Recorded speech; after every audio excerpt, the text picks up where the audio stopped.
하나님 말씀 열왕기하 19장 14절로 20절 말씀입니다.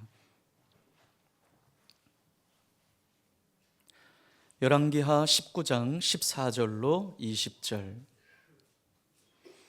우리 다 함께 합독하도록 하겠습니다. 시작. 히스기야가 사자의 손에서 편지를 받아보고 여호와의 성전에 올라가서 히스기야가 그 편지를 여호와 앞에 펴놓고 그 앞에서 히스기야가 기도하여 이르되 그룹들 위에 계신 이스라엘의 하나님 여호와여, 주는 천하 만국의 홀로 하나님이시라. 주께서 천지를 만드셨나이다. 여호와여, 귀를 기울여 들으소서. 여호와여, 눈을 떠서 보시옵소서. 사네립이 살아계신 하나님을 비방하러 보낸 말을 들으시옵소서. 여호와여, 아수르 여러 왕이 과연 여러 민족과 그들의 땅을 황폐하게 하고 또 그들의 신들을 불에 던졌사오니 이는 그들이 신이 아니요 사람의 손으로 만든 것 곧 나무와 돌뿐이므로 멸하였나이다. 우리 하나님 여호와여, 원하건대 이제 우리를 그의 손에서 구원하옵소서. 그리하시면 천하 만국이 주 여호와가 홀로 하나님이신 줄 알리이다 하니라. 아모스의 아들 이사야가 히스기야에게 보내 이르되 이스라엘 하나님 여호와의 말씀이 내가 아수르 왕 사네립 때문에 내게 기도하는 것을 내가 들었노라 하셨나이다. 아멘. 하나님의 백성이라도 예외 없이 어려움은 찾아옵니다. 그런데 문제는 믿음이 있다고 하는 하나님의 사람이라고 하면서도, 믿음이 있다고 하면서도 정작 그런 어려움이 찾아올 때 어려운 현실과 내 인생의 고난 앞에 하나님을 찾기보다는 다른 방법을 찾는 그 모습을, 또 다른 방법을 찾으려 애쓰는 모습들을 보게 됩니다. 하지만 하나님께만 소망이 있습니다. 하나님께만 해답이 있습니다. 다른 방법을 찾을 것이 아니라 하나님을 찾을 때 우리에게는 소망과 해답이 있게 될 줄 믿습니다. 오늘 본문은 아수르 왕의 위협을 받았을 때 유다의 왕 히스기야가 그 문제 앞에 반응했던 모습을 오늘 말씀해 주고 있습니다.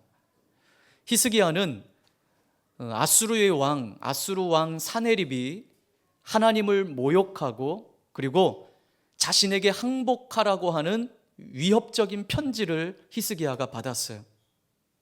그 위협적인 편지를 받았을 때 히스기야가 어떻게 반응했는지, 자, 오늘 14절 15절 다시 한번 보겠습니다. 시작.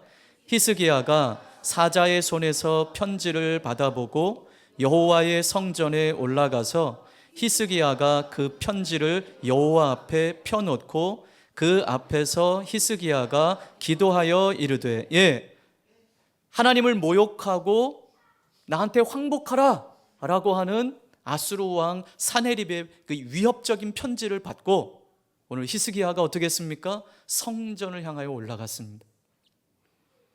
성전에 올라가서 어떻게 했어요? 그 편지를 펴놓았어요. 그리고 하나님께 기도했습니다. 히스기야는 문제를 문제로 보지 않고 그 문제를 가지고 하나님을 찾았습니다. 그가 하나님을 찾았다라고 하는 것은 자신의 한계, 자신의 능력, 이것을 인지했다라는 거예요. 그리고 내 힘으로는 안 되니 하나님의 도우심을 구한 것이었습니다. 하나님을 신뢰한 것이었습니다. 여러분, 이것이 믿음이에요. 어려운 현실 앞에, 문제 앞에 하나님을 찾을 수 있는 것이 믿음입니다. 어려울 때, 고난이 찾아왔을 때, 내 힘으로 어찌할 수 없을 때 하나님께 나아갈 수 있는 것, 하나님을 찾을 수 있는 이 자체가 여러분 은혜입니다. 왜냐하면 그렇지 않은 사람들이 많기 때문입니다. 여러분, 그런데 오늘 이 본문 말씀에 위협적인 편지를 받았을 때 히스기야가 하나님을 찾아서 그 편지를 펼쳐놓고 기도했던 이 모습 너무나 아름답잖아요. 그런데 히스기야 왕이 아수르가 처음에 침략했을 때는 이러지 않았어요. 열왕기하 18장으로 가서 보면 처음 아수르가 이 유다를 침략하러 왔을 때 히스기야는 이렇게 반응하지 않았어요. 히스기야 왕 제14년, 그러니까 왕이 된 지 14년에 되었던 해에 아수르가 남유다를 침략했습니다. 히스기야와 남유다를 위협했어요. 지금 남유다는 위기 가운데 있어요. 여러분, 이미 이 아수르는 당시의 강대국이었어요. 그래서 북이스라엘이 이미 아수르에 의해서 멸망당한 때예요. 그런데 같은 민족인 북이스라엘이 아수르에 의해서 멸망을 당했는데 히스기야는요, 그거 겁내하지 않고 반 아수르 정책을 계속 펼치고 있는 거예요. 그때 아수르 왕 사네립이 이거 봐라, 북이스라엘이 우리 때문에 멸망한 거 모르나? 그러면서 반아수르 정책을 펼치는 이 남유다를, 히스기야를 지금 쳐들어온 거예요. 침략한 거예요. 아수르 왕 사네립은 유다 46개의 성읍을 단숨에 점령해 버렸어요. 그리고 예루살렘의 방어 요새인 라기스를 또 쳐들어왔어요. 그러면서 유다 왕 히스기야를 계속 압박하고 있는 상황 가운데 예루살렘의 이 방어 요새인 라기스를 점령해버리고 완전히 폐허로 만들어버렸어요. 자, 이러한 압박 속에 이러다가 우리 남유다도 멸망하겠구나. 히스기야에게 위기의식이 확 밀려오게 되었습니다. 이렇게 상황이 급박히 돌아가는 모습을 본 히스기야가 그들을 달래기 위해서 라기스로 사람을 급히 보냅니다. 그러면서 우리가 잘못했습니다, 이렇게 이야기하는 거예요. 무슨 요구를 하든지 다 수용하겠습니다. 그러니 이제 돌아가 주십시오. 이렇게 사신을 보낸 거예요. 아수르 왕 사네립에게 막대한 조공을 드리면서 위기를 타개하려고 히스기야가 생각을 했어요. 자, 그러한 히스기야의 반응에 아수르 왕 사네립이 조공을 요구하는데, 여러분, 그 조공이 만만치가 않습니다. 금이 30달란트. 금 30달란트 하니까 이렇게 좀 감이 안 오시죠? 2370kg. 그것도 감이 좀 안 오세요? 한번 집에 가셔서 계산기 두드려 보세요. 요즘 금 1kg가 얼마인 줄 아세요? 한 돈이 얼마예요? 그럼 한번 집에 가셔서 계산해 보세요. 내가 여기선 계산 못 하겠어요. 하여튼 금 30달란트, 2370kg, 은이 300달란트. 그러면 얼마겠어요? 23,700kg. 감이 안 오시는데 그러나 여러분, 지금 산헤립이 요구한 이 금과 은을 유다에서 이렇게 막대한 양의 조공을 바칠 만한 충분한 금과 은이 당시에 없었어요. 히스기야는 이 아수르 왕이 정해준 조공을 채우기 위해서 왕궁에 비축되어 있던 보물 창고를 다 오픈해버렸어요. 성전의 창고를 다 오픈했어요. 그런데도 턱없이 부족했어요. 모자랐어요. 그래서 어떻게까지 했냐? 성전의 기둥에 입혀진 금을 다 벗기는 거예요. 그 금을 다 벗겨서 어찌어찌 해서 히스기야 왕이 아수르 왕 사네립에게 조공을 갖다 바치는 거예요. 히스기야는 예루살렘이 언제 멸망당할지 모르는 상황 가운데 이러한 굴욕적인 태도를 보이고 있어요. 자, 그렇다면 이렇게 막대한 조공을 갖다 바쳤는데 히스기야 뜻대로 아수르가 돌아갔을까요? 그러지 않았어요. 돌아가지 않았어요. 히스기야로부터 많은 조공을 받았지만 예루살렘을 점령하려는 계획을 아수르 왕 사네립은 철회하지 않았어요. 다시 군대를 보내서 예루살렘을 점령하도록 명령 내립니다. 그 명령 가운데 우리가 지난 신년 첫 해 첫 말씀을 열왕기하 19장 말씀을 나누었어요. 그 본문 말씀이 바로 그 다음번의 말씀이에요. 그럼 오늘 본문 말씀은 그 다음번의 말씀인 거예요. 자, 예루살렘을 포위하며 아수르 왕 사네립이 보낸 랍사게가 오늘 예루살렘 사람 모두가 들을 수 있도록 히브리 말로 큰 소리로 선포합니다. 너희가 하나님을 의지하는 것은 어리석은 일이다. 그렇게 조롱하면서 아수르가 유다를 침략하는 것은 하나님의 뜻이다. 이런 말도 안 되는 말을 하고 있어요. 여러분, 아수르는 하나님을 모르는 나라예요. 그런데 자신들이 이 유다를 침략한 것이 하나님의 뜻이래요. 이 얼마나 조롱 섞인 말입니까? 하나님 의지하지 말래요. 그리고 우리가 쳐들어온 것은 하나님의 뜻이래요. 말 같지 않은 말을 하며 유다 백성을 위협하고 있습니다. 여러분, 히스기야는 정말 신실한 사람이었어요. 하나님을 의지했던 사람이었어요. 그런데 그렇게 하나님을 의지하며 신실하며 반아수르 정책을 피며 아수르를 따르지 않았던 히스기야가 오늘 이러한 아수르의 침략 앞에 대조적인 모습을 보이죠. 자신의 방법으로 이 위기를 벗어나려고 조공을 갖다 바치며 있는 이 히스기야의 모습을 보게 됩니다. 하나님 앞에 그렇게 신실했던 히스기야도 여러분, 자신의 눈앞에 보여진 인간적인 두려움, 이것이 너무 컸던 거예요.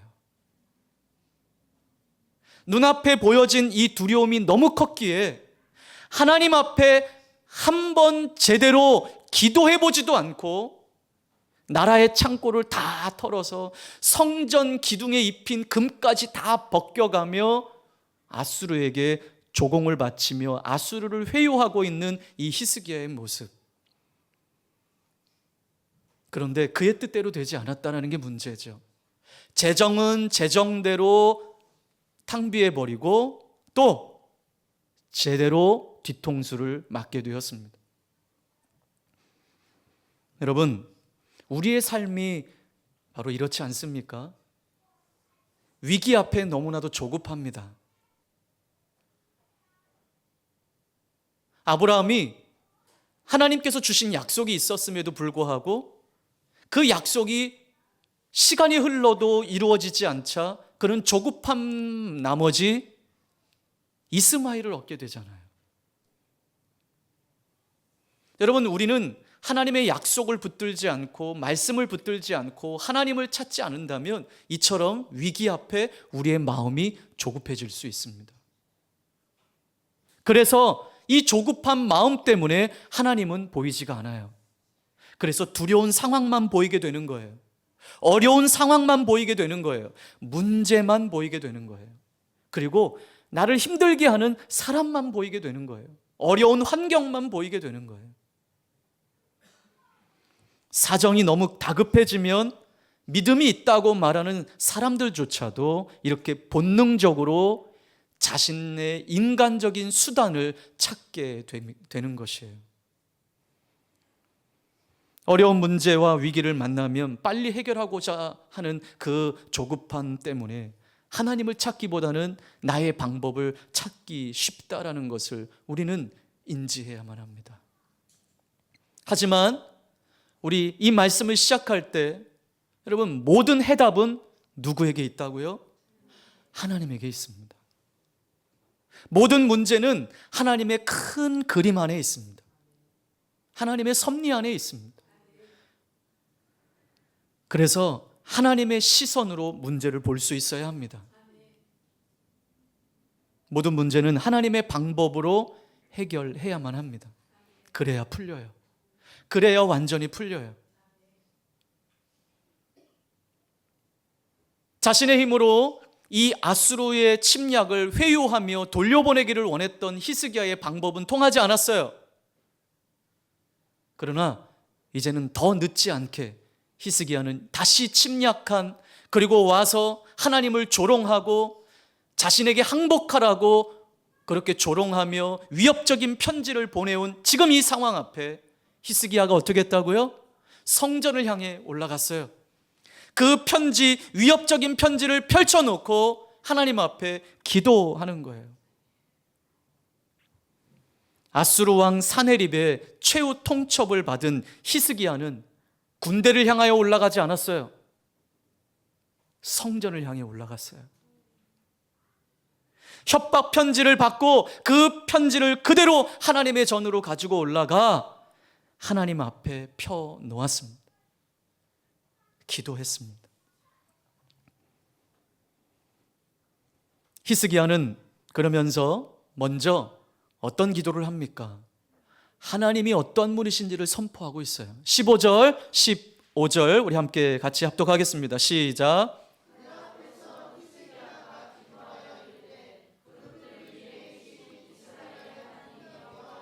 주는 천하 만국의 홀로 하나님이시라. 주께서 천지를 만드셨나이다. 아멘. 이 위급하고 다급한 상황 가운데 편지를 펴놓고 가장 그가 먼저 한 기도는 하나님이 어떤 분이신지를 고백한 거예요. 내가 믿는 하나님. 무슨 말입니까? 그 누구도 하나님과 같은 분은 없다. 하나님만이 세상을 창조하시고 통치하시기에 합당한 분이라고 찬양하고 있습니다. 하나님이 세상을 창조하시고 세상을 통치하시기에 하나님 지금 이 상황도 하나님의 통치 안에 있음을 제가 믿습니다. 하나님을 신뢰하며 그 하나님을 선포하며 기도하는 거예요. 여러분, 그래서 우리가 예배 우리 시작할 때 중보기도 할 때도 마지막 중보기도 제목이 뭐예요? 하나님 찬양하는 기도잖아요. 하나님 내게 이러한 분이십니다. 여러분, 우리가 그렇게 찬양할 때 우리가 하나님 그대로 일하시는 줄 믿습니다. 이렇게 하나님에 대한 확신 속에서 하나님은 이런 분이신데 지금 아수르 왕 사네립이 이 하나님을 조롱하고 있습니다. 이런 기도예요. 그런 기도를 지금 16절에 하고 있는 거예요. 이런 사실 가운데 하나님을 조롱하고 있는 이 사네립의 망언을 하나님 들으십시오라고 하는 기도 제목이에요. 그러면서 16절에 이렇게 고백합니다. 시작. 여호와여 귀를 기울여 들으소서. 여호와여 눈을 떠서 보시옵소서. 사네립이 살아계신 하나님을 비방하러 보낸 말을 들으시옵소서. 아멘. 하나님 들으십시오. 하나님 귀를 열어 들어주십시오. 이 사네립의 망언을 들으십시오. 여러분, 오늘 이 기도의 제목 가운데 히스기야가 한 가지 확신했던 것은 바로 이것이었습니다.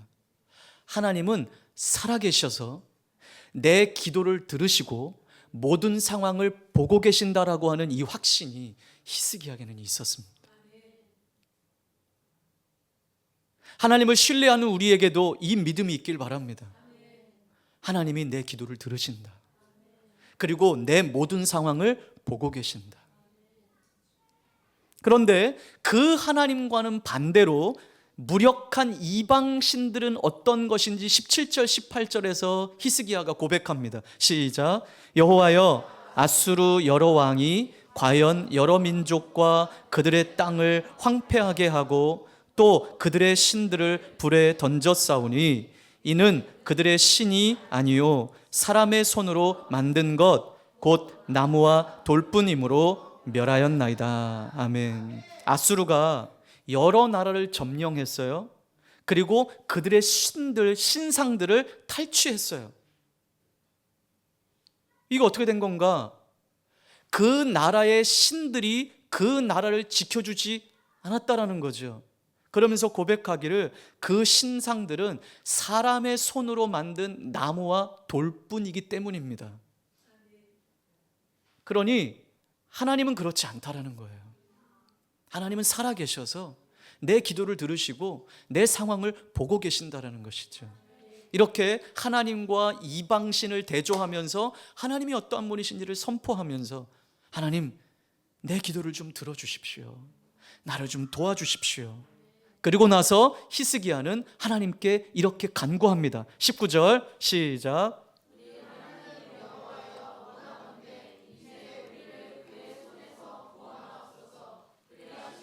천하 만국이 주 여호와가 홀로 하나님이신 줄 알리이다 하니라. 아멘. 예루살렘을 아수르의 손에서 구원하심으로 주님만이 하나님 되시고 오직 한 분 하나님이심을 세상 모든 나라로 알게 해 주십시오. 멋지지 않습니까? 하나님만이 오직 하나님이심을 드러내 주십시오. 히스기야는 하나님 그냥 살려주세요 이런 차원이 아니에요. 하나님의 이름이 더 높여지기를 원합니다. 자, 이 히스기야가 이 위협적인 편지를 받아들고 예전과 같이 자신의 방법을 찾으려고 하지 않고 이방 나라 의지하지 않고 이 편지를 가지고 성전을 향해 올라가 이 편지를 펼쳐놓고 하나님께 기도했을 때 여러분, 하나님은 히스기야의 기도를 들으셨습니다. 20절 시작. 아모스의 아들 이사야가 히스기야에게 보내 이르되 이스라엘 하나님 여호와여, 말씀이 내게 아수르 왕 사네립 때문에 내게 기도하는 것을 내가 들었노라 하셨나이다. 아멘. 여러분, 앞서 16절 말씀에 히스기야가 들으소서 이렇게 간구했잖아요. 근데 오늘 20절에 하나님이 들었노라 라고 응답하시는 거예요. 하나님, 내 간구, 내 부르짖음을 좀 들어주세요 라고 간구했는데 하나님이 내가 들었다 이렇게 응답해 주시는 것이죠. 그러면서 20절 이하에 하나님의 응답의 말씀이 쭉 이어져 나옵니다. 여러분, 오늘 이 20절 말씀 가운데 오늘 우리가 한 가지 주목할 것은 이 말씀이에요. 내가 내게 기도하는 것을 내가 들었노라. 우리 한번 다 같이 따라해 볼까요? 내가 내게 기도하는 것을 내가 들었노라. 네, 내가 아수르 왕 산헤립 때문에. 네. 자, 그러면 오늘 여기에는 우리의 기도의 제목을 넣으면 되겠죠. 내가 네 자녀를 위해서 기도하는, 내가 기도하는 그 기도를 내가 들었다. 네가 너의 직장을 위해서 기도하는 내 기도를 내가 들었다. 네가 이 나라를 위해서 기도하는 네 기도를 내가 들었다. 네가 사랑하는 이 교회를 위해서 기도하는 이 기도를 내가 들었다. 여러분, 이 은혜가 우리 가운데 있기를 주님의 이름으로 축복합니다. 하나님께서 들었다. 하나님께서 들으셨다. 여러분, 이게 은혜입니다. 은혜. 아무리 오래 기도하고 아무리 간절히 기도한다 할지라도 하나님이 듣지 않으시면 무슨 소용이 있겠습니까? 하나님이 응답하지 않는다면 무슨 소용이 있겠습니까? 그저 그냥 허공만 치는 기도가 되는 것이겠죠. 하나님께서 들으시고 응답하신다라고 하는 것은 그의 기도가 하나님 마음에 합했다라는 것입니다. 우리 기도에 이 은혜가 있기를 간절히 소망합니다. 우리는 이제 내일부터 21일 기도가 시작됩니다. 우리 교회가 1년에 2번 다니엘과 같이 21일 동안 우리가 각자가 개인이 성전을 찾아 기도하는 이 자리가 얼마나 복된 자리인지 몰라요. 이렇게 하나님의 성전을 찾아 남몰래 기도하고 남몰래 흘리는 눈물, 하나님은 말씀하십니다. 내가 네 눈물을 보았고 내가 네 기도의 소리를 들었다. 여러분, 이번 21일 기도회 가운데도 이 은혜가 있기를 바라고, 그동안 식어졌던 기도의 자리, 멈췄던 기도의 자리가 다시 우리 주님이 하셨던 그 거룩한 기도의 자리처럼 회복되는 자리가 주님의 이름으로 축복합니다. 삶에서 위기를 만났을 때 낙심하고 좌절하지 않고 다른 방법을 찾지 않고 하나님께 나아가야 사는 것입니다. 우리는 이것을 모르지 않아요. 하나님이 해답이라는 거 잘 알고 있어요. 하나님만이 나의 소망이라는 거 잘 알고 있어요. 그러나 매우 위급한 상황을 만났을 때, 어려운 문제를 만나게 되면 하나님 앞에 먼저 나아가 기도해야 된다는 이 사실을 잊어버린다는 데 문제가 있어요. 삶의 문제를 해결하기 위해서 인간적인 방법을 찾는 것은 어찌 보면 가시적인 효과를 볼 수 있을지 모르겠어요. 그러나 여러분, 그것 때문에 우리는 뒤통수를 맞을 수 있을 때가 있다라는 거예요. 히스기야처럼 조공을 바쳐서 아수르 왕 사네립의 마음을 돌릴 수 있을 것이라고 생각했던 그 히스기야. 그러나 그것은 최선책이 아니었습니다. 멋지게 뒤통수를 맞았습니다. 다른 방법을 찾고 다른 방법을 찾아보고 그렇게 해서 안 되다가 하나님을 찾지 마시고 하나님을 가장 먼저 찾으시길 바랍니다. 기도가 항상 최우선입니다. 기도가 항상 최선책입니다. 우리가 삶에서 만나는 모든 문제와 근심거리, 걱정거리는 여러분, 근심거리, 걱정거리가 아니라 기도거리입니다. 기도 제목입니다. 자, 한번 따라해 볼까요? 기도거리. 네, 여러분, 우리 삶에 하나님께서 때로는 걸어가다가 힘겨운 일을 만나게 하신 것은 나를 골탕 먹이고 나를 해하려고 하시는 방법이 아니에요. 하나님의 큰 그림이 있어요. 그래서 우리는 그 상황과 문제거리가 아니라, 근심거리가 아니라, 낙심거리가 아니라 무슨 거리라고요? 기도거리가 되시길 바랍니다. 기도거리, 기도 제목이라는 거예요. 우리 마음에 근심과 두려움을 주는 모든 것을 가지고 히스기야처럼 하나님 앞에 가서 펼쳐 놓으십시오. 하나님, 이거 보고 계시지요? 이 상황 보고 계시지요? 저 사람 보고 계시지요? 내 마음이 너무 힘들어요. 그렇게 하나님께 부르짖어 기도합시다. 그러면 반드시 하나님의 때에 하나님의 방법으로 가장 멋지게 응답해 주실 것입니다. 지금이 바로 다시 하나님을 찾을 때입니다. 지금이 바로 하나님께 기도할 때입니다. 기도 아무리 강조해도 지나치지 않습니다. 기도하지 않는다라고 하는 것은 제가 가끔 말씀을 드리지만 가장 교만한 일이에요. 왜냐? 기도하지 않고도 살 수 있다고 생각하기 때문에 기도 안 하는 거예요. 기도하지 않고 내 뜻대로 살아도 잘 살아지니 기도하지 않는 거예요. 여러분, 지금이 다시 기도가 회복돼야 될 때입니다. 우리 개인, 우리 가정만을 위해서가 아니라 우리 교회, 우리 나라를 위해서 무엇보다도 우리의 기도가 절실히 필요한 때입니다. 하나님은 우리의 기도를 들으시는 분이십니다. 우리 기도에 응답하시는 분이십니다. 여러분, 그 하나님 앞에 나아가십시오. 여러분의 모든 상황과 문제와 모든 것들을 가지고 하나님께 나아가십시오. 그거는 문제거리가 아니라 기도거리며 하나님이 우리에게 은혜를 주시고자 하시는 방편일 뿐입니다. 이번 21일, 아니 뿐만 아니라 주님 오실 때까지 이 은혜로 살아갈 수 있는 저와 여러분의 삶이 되시기를 주님의 이름으로 축복합니다. 우리 말씀을 기억하며 함께 같이 기도하겠습니다.